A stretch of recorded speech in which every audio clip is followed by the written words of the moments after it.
Залина Келигова своего младшего сына записала в электронную очередь 1,5 года назад. И уже с минувшего сентября ребенок должен был пойти в детский сад.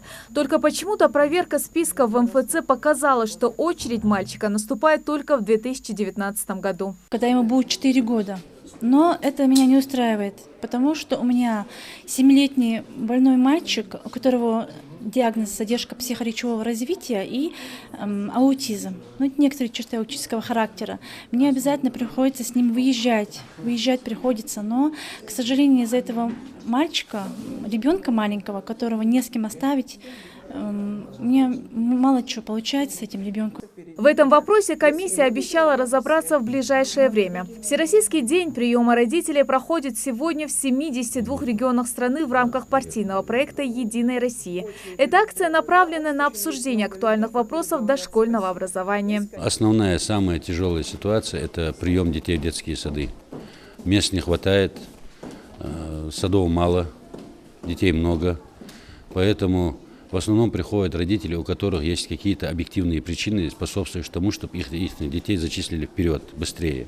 То есть это инвалиды, это дети-сироты. Вот такая категория. Дети сотрудников правоохранительных органов, погибших там. Аза Арчакова просит помочь ей с трудоустройством. В этом году девушка окончила Ингушский медколледж и ищет работу по своей специальности. Ей повезло. Тут же выясняется, что в коррекционной школе-интернат как раз свободна вакансия медсестры. Азе предложили эту должность, правда, с испытательным сроком. Единственное, хочу вас предупредить о том, что у нас испытательный срок идет на 3 месяца. Как вы справляетесь, какая с возможными обязанностями.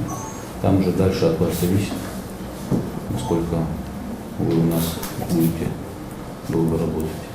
Каждый вопрос для дальнейшего рассмотрения заместитель министра образования сразу же фиксирует. Отмечает, что родители в министерство за помощью ранее не обращались, но постараются найти решение к каждой озвученной проблеме. Все обращения, которые были сегодня от граждан, будут рассмотрены и им даны ответы в письменном виде.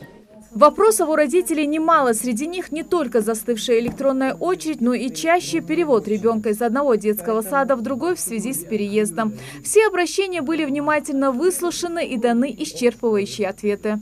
Также удалось разъяснить в рамках вопросов по дошкольному образованию, по детским садам, дать разъяснение родителям по проблемам, которые возникают у них с электронной очередью, а также где-то уже конкретно дать решение и оказать содействие в решении их проблем даже в тех населенных пунктах, где нет электронной очереди из-за отсутствия детского сада.